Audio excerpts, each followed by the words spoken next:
విజయసింగ్ ఛానల్కు స్వాగతం సుస్వాగతం.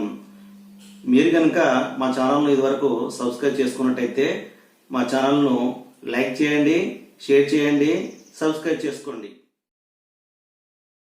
పిల్లలు, మనం ఈరోజు 7వ తరగతి తెలుగు పాఠం మొదటి పాఠం చదువు. అందులోని ముందుగా చదవండి, ఆలోచించండి, చెప్పండి. మీరు స్క్రీన్పై చూడండి. ఇందులో పద్యం ఉంది, చూడండి. మీరు ఒకసారి నేను చదువుతాను. ఆటలాడు వేలలయందు నాడవలయు, చదువు కొనదగు వేలలన్ చదవవలయు, అట్లు కాకున్న ఆరోగ్యమంతరించు, తాన మేధస్సు బలహీనమౌను సుమ్ము. పిల్లలు చూడండి, మళ్ళీ ఒకసారి. ఆటలాడు వేలలయందు ఆడవలయు, నాడవలయు అనేది మీరు ఆడవలయు అని చదవాలి. చదువు కొనదగు వేలలన్ చదవవలయు, అట్లు కాకున్న, ఇక్కడ నట్లు అన్న చూడండి, నట్లు కాదు అవి. అట్లు కాకున్న ఆరోగ్యమంతరించు, తాన మేధస్సు బలహీనమౌను సుమ్ము. ఒకసారి కొంత వివరిస్తాను, వినండి పిల్లలు. మనం ఆటలాడు వేలలందు, ఆటలాడుకునే వేలల్లో ఆటలాడుకోవాలి. చూడండి, ఆటలాడు వేలలయందు ఆడవలయు. ఆడుకున్న సమయంలో మనము ఆటలు ఆడుకోవాలి, తప్పకుండా ఆడుకోవాలి. కానీ చదువు కొనదగు వేలలన్ చదవవలయు. చదువుకునే సమయంలో చదువుకునేటప్పుడు చదువుకోవాలి, ఆడుకునేటప్పుడు ఆడుకోవాలి. అట్లు కాకున్న ఆరోగ్యం అంతరించు. మనం ఆడుకోకపోయినట్టయితే, మనము ఆడుకునే సమయంలో ఆడుకోకపోయినట్టయితే మన ఆరోగ్యము క్షీణిస్తుంది, మన ఆరోగ్యము పాడవుతుంది. తాన మేధస్సు బలహీనమౌను సుమ్ము. మన మేధస్సు మన జ్ఞానము బలహీనమవుతుంది, మందబుద్ధులుగా తయారవుతాం. ఆడుకోవాలి, ఆడుకుంటప్పుడు ఆడుకోవాలి, చదువుకుంటప్పుడు చదువుకోవాలి. లేనట్లయితే మన ఆరోగ్యం పాడవుతుంది, చురుకుదనము తగ్గుతుంది, మందబుద్ధులుగా తయారవుతాం. పిల్లలు, దీని కింద ప్రశ్నలు ఉన్నాయి, చూడండి. ఆటలు ఎందుకు ఆడుకోవాలి, ఎప్పుడు ఆడుకోవాలి? చూడండి, దీనికి మీరు సొంత మాటల్లో చెప్పాలి. ఆటలు ఎందుకు ఆడుకోవాలి? ఆటలు మనం ఆరోగ్యం కొరకు ఆడుకోవాలి. మనం ఆరోగ్యంగా ఉండడం కొరకు ఆడుకోవాలి, ఆటలు ఆడుకోవాలి. ఎప్పుడు ఆడుకోవాలి? ఆరోగ్యం కొరకు ఆటలు ఆడుకోవాలి. మరి ఎప్పుడు ఆడుకోవాలి? సాయంత్రం ఆడుకోవాలి, అంటే పాఠశాల నుంచి వచ్చిన తర్వాత ఆడుకోవాలి. పాఠశాలలో కూడా ఆడుకునే పీరియడ్ ఉంటుంది కదా, ఆ ఆడుకునే ఆటల పీరియడ్లో ఆడుకోవాలి. చదువుకున్న తర్వాత ఆడుకోవాలి. ముందు ఏదైనా చదువుకునేది ఉంటే చదువుకొని అది పూర్తి చేసుకొని తర్వాత ఆడుకోవాలి. ఏ సమయంలో చదువుకోవాలి, ఎందుకు? రెండవ ప్రశ్న చూడండి స్క్రీన్పై. ఏ సమయంలో చదువుకోవాలి, ఎందుకు చదువుకోవాలి? ముఖ్యంగా ఉదయకాలం, సూర్యోదయానికంటే ముందు చదువుకున్నట్టయితే మన మెదడు ఫ్రెష్గా ఉంటుంది. కాబట్టి తొందరగా బుర్రకెక్కుతుంది, ఏం చదివినా తొందరగా మనకు అర్థమవుతుంది. కాబట్టి ఉదయకాలం, సూర్యోదయానికంటే ముందు, ప్రొద్దున లేచిన తర్వాతనే చదువుకోవాలి. ఇంకెప్పుడు చదువుకోవాలి? పాఠశాలలో చదువుకోవాలి. పాఠశాలకు వెళ్ళిన తర్వాత పాఠశాలలో చదువుకోవాలి. బాగా రాత్రి వరకు చదువుకోవద్దు. బాగా రాత్రుళ్ళు మెలకువతో ఉండి 12, 1 ఈ విధంగా రాత్రుల వరకు చదువుకోవద్దు. 9 గంటల లోపే చదువుకొని తొందరగా పడుకొని మళ్ళీ తొందరగా లేచి ఉదయమే చదువుకోవాలి. ఎందుకు చదువుకోవాలి? మనం విజ్ఞానం కొరకు చదువుకోవాలి, జ్ఞానాన్ని సంపాదించడం కొరకు చదువుకోవాలి, ఉద్యోగం కొరకు చదువుకోవాలి, సమాజంలో గౌరవం పొందడానికి చదువుకోవాలి. చూసారా పిల్లలు? ఇప్పుడు మూడో ప్రశ్న చూడండి, గమనించండి. ఆటలు ఆడకుండా టీవీ చూస్తూ కూర్చుంటే ఏమవుతుంది? చూడండి, ఇప్పుడు చాలామంది పిల్లలు అలాగే టీవీ చూస్తూ కూర్చుంటున్నారు. కాబట్టి వాళ్ళు ఎలా తయారవుతున్నారు? ఊబకాయంగా తయారవుతున్నారు. అంటే శరీరంలో కొవ్వు పెరిగిపోతుంది, చాలా మందబుద్ధులుగా తయారవుతున్నారు. వాళ్లకు రక్త ప్రసరణ కూడా తక్కువగా ఉంటుంది. బరువు పెరుగుతారు, విపరీతంగా బరువు పెరుగుతారు. దానివల్ల వాళ్ళకు చాలా అనారోగ్య సమస్యలు వస్తాయి. కాబట్టి ఆటలు ఆడకుండా ఎప్పుడు టీవీ చూస్తూ కూర్చోవద్దు. విన్నారుగా పిల్లలు? ఇప్పుడు నాలుగో ప్రశ్న చూడండి. చదువు సరిగ్గా చదువుకోకుంటే ఏమవుతుంది? చదువు మీరు చక్కగా చదువుకోకుంటే ఏమవుతుంది అంటే అజ్ఞానులుగా తయారవుతారు, మూర్ఖులుగా తయారవుతారు. మీకు విజ్ఞానం కలగదు, విచక్షణ శక్తి పెరగదు, విచక్షణ జ్ఞానం పెరగదు. అంటే ఏది మంచి ఏది చెడు అని తెలుసుకునే జ్ఞానం మీకు కలగదు. అంతేకాకుండా సమాజంలో మీకు సరైన గుర్తింపు కూడా ఉండదు. ఎవరు మిమ్మల్ని గౌరవించరు. ఏ ఉద్యోగం కూడా మీకు రాదు. కాబట్టి పిల్లలు మంచిగా చదువుకోవాలి. మీకు సమాజంలో మంచి గుర్తింపు రావాలంటే, పేరు ప్రఖ్యాతులు రావాలంటే మీరు చక్కగా చదువుకోవాలి. పిల్లలు ఇప్పుడు పాఠం నేపథ్యం, ఉద్దేశం ఒకసారి మీరు స్క్రీన్పై చూడండి. చూస్తున్నారా? ఒకప్పుడు ఉజ్జయిని రాజ్యానికి రాజు విక్రమార్కుడు. ఏ రాజ్యానికి? ఉజ్జయిని అనే రాజ్యానికి రాజు పేరేం పేరు? విక్రమార్కుడు. అతని తరువాత కాలంలో భోజరాజు ఆ రాజ్యాన్ని పరిపాలించాడు. విక్రమార్కుని తర్వాత ఎవరు పరిపాలించాడు ఆ రాజ్యాన్ని? ఉజ్జయిని రాజ్యాన్ని భోజరాజు పరిపాలించాడు. భోజరాజు విక్రమార్కుని కథలు అనేకంగా వినేవాడు. ఈ భోజరాజు ఎవరి కథలు వినేవాడు?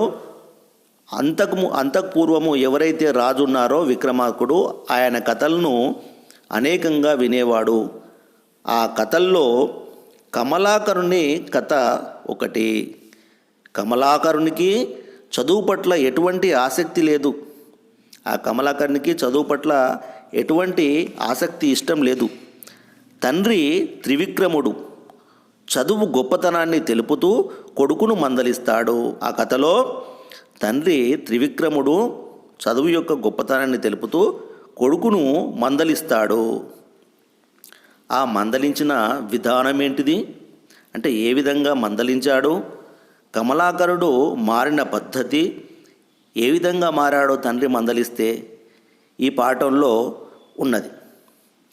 చదువు యొక్క ఆవశ్యకతను తెలియజెప్పడం ఈ పాఠం ఉద్దేశం. అంటే చదువు యొక్క అవసరాన్ని, చదువు యొక్క ఉద్దేశాన్ని తెలపడం ఈ పాఠం యొక్క ఉద్దేశం. పిల్లలు వినండి, ఏ తల్లిదండ్రులైనా కానీ పిల్లలు చదవకపోతే ఊరికే తిరుక్కుంటూ ఉంటే ఎవరైనా కానీ తల్లిదండ్రులు మందలిస్తారు. పిల్లలు మీరు అట్లాంటివి ఏం పట్టించుకోవద్దు. తల్లిదండ్రులు మందలించినా మీరు పట్టించుకోవద్దు. అంటే వాళ్ళు మీకోసమే, మీ బావు కొరకే అలా చెప్తారు. కాబట్టి వాళ్ళు చెప్పేది చక్కగా వినాలి, వాళ్ళను గౌరవించాలి తల్లిదండ్రులను. పిల్లలు ఇప్పుడు పాఠ్యభాగ వివరాలు చూద్దాం.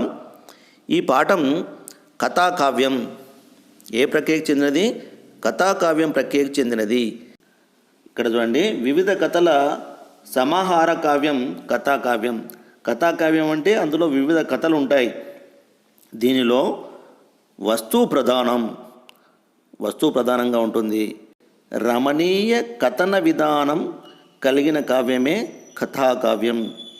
అంటే కథ రమణీయంగా ఉంటుంది, చాలా అందంగా ఉంటుంది, ఆసక్తిగా ఉంటుంది కథలు. ఇందులో నీతిని, వ్యవహార దక్షతను, కార్యకుశలతను, ఉత్తమ గుణాలను పెంపొందించే కథలు ఇందులో ఉంటాయి. కొరవి గోపరాజు రచించిన సింహాసన ద్వాంత్రింశిక.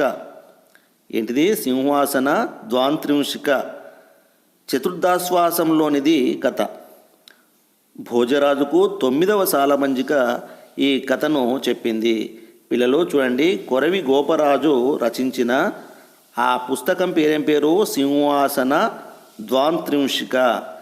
ద్వాంత్రింశిక అంటే 32. సింహాసనం, సింహాసనం అంటే తెలుసు కదా, రాజులు కూర్చుండేది. ఆ సింహాసన ద్వాంత్రింశిక. ద్వాంత్రింశిక అంటే సంస్కృతంలో 32. అందులో చతుర్థాశ్వాసంలోనిది కథ, అంటే 4వ ఆశ్వాసంలోనిది. ఇక్కడ భోజరాజుకు 9వ సాలభంజిక ఈ కథను చెప్పింది. ఇక్కడ సాలభంజిక అంటే ఒక ప్రతిమ, అంటే బొమ్మ. అంటే భోజరాజు విక్రమార్కుని యొక్క సింహాసనాన్ని అధిష్ఠించడానికి ఒక్కొక్క మెట్టెక్కి వెళుతూ ఉంటే 9వ మెట్టు చేరుకునేసరికి ఆ మెట్టు పక్కన ఉన్నటువంటి సాలభంజిక, 9వ సాలభంజిక అంటే ప్రతిమ, బొమ్మ అతనికి ఈ కథ చెప్తుంది. ఎవరికి? భోజరాజుకు 9వ సాలభంజిక ఈ కథను చెప్పుతుంది, అంటే చెప్పింది. పిల్లలు ఇప్పుడు కవి పరిచయాన్ని స్క్రీన్పై చూడండి. కొరవి గోపరాజు తల్లిదండ్రులు కామాంబిక, కొరవి కసవరాజు. గోపరాజు నిజామాబాద్ జిల్లాలోని భీమ్గల్ ప్రాంతం వాడు. నాటి పల్లికొండ సంస్థానాధీశుడు మహారాజు రాణా మల్లన ఆస్థాన పండితుడు. రాణా మల్లన యొక్క ఆస్థాన పండితుడు. సాహిత్యంతో పాటు రాజనీతి, ఛందస్సు, యోగం, జ్యోతిష్యం మొదలైన శాస్త్రాల్లో ప్రవీణుడు. ప్రవీణుడు అంటే పండితుడు. అందరికీ సులభంగా అర్థమయ్యే విధంగా కథలు చెప్పడం ఈయన ప్రత్యేకత. అందరికీ అర్థమయ్యే విధంగా. ఇతడు కొరవి గోపరాజు 15వ శతాబ్దానికి చెందిన కవి. పిల్లలు, విద్యార్థులకు సూచనలు మీరు గమనించండి. పాఠంలోని బొమ్మలు చూడండి. చూశారు కదా మీరు ఇంతకుముందే. పాఠం ముందున్న ప్రవేశిక చదవండి, ఇంకా చదవలేదు. పాఠంలోని విషయాన్ని ఊహించండి. పాఠంలో ఏముంటుందో ఊహించండి. పాఠాన్ని చదవండి. అర్థం కాని పదాల కింద గీతలు గీయండి. మీకు ఏవైనా అర్థం కాకపోతే ఆ పదాల కింద గీతలు గీయండి. అర్థం కాని పదాలను, వాక్యాలను గురించి మీ మిత్రులతో చర్చించండి. పాఠ్యపుస్తకం చివరన ఉన్న పదాలు, అర్థాల పట్టిక చూసి తెలియని పదాలకు అర్థాలను తెలుసుకోండి. మీకు పుస్తకం చివర పదాల యొక్క అర్థాలు ఉంటాయి. ఆ అర్థాలలో వెతికి తెలుసుకోండి. అలా కూడా మీకు తెలియకుంటే మీ ఉపాధ్యాయుడిని అడిగి తెలుసుకోండి. పిల్లలు, ఇప్పుడు ప్రవేశిక చూద్దాం. మీరు స్క్రీన్పై చూడండి. చదువు మనిషిలో వివేకాన్ని మేల్కొల్పి విజ్ఞానవంతుని చేస్తుంది. విన్నారా? చదువు అనేది మనిషిలో ఏం చేస్తుంది? వివేకాన్ని, జ్ఞానాన్ని మేల్కొల్పుతుంది. మనిషిని విజ్ఞానవంతుడిగా చేస్తున్నది. విజ్ఞానం వల్ల వినయం, పరోపకార బుద్ధి, లౌక్యం, ధర్మ నిరతి. చూడండి పిల్లలు, చదువు వల్ల ఏమొస్తుంది? విజ్ఞానం వస్తుంది. విజ్ఞానం వల్ల వినయం వస్తుంది. వినయం వల్ల పరోపకార బుద్ధి, లౌక్యం, ధర్మ నిరతి అంటే ధర్మంగా ఉండడం, ఆదర్శ జీవనం వంటి ఉత్తమ గుణాలు అలవడతాయి.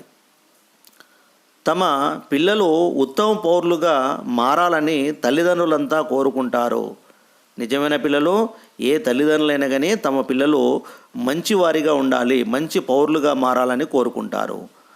చదువు పట్ల నిర్లక్ష్యం వహించే పిల్లల గురించి ఎంతో బాధపడతారు. ఎవరైనా చదువు గురించి నిర్లక్ష్యం వహిస్తే, చదువును పట్టించుకోకపోతే వారి యొక్క తల్లిదండ్రులు బాధపడతారు. విక్రమార్క మహారాజు యొక్క పురోహితుడైన త్రివిక్రముడు.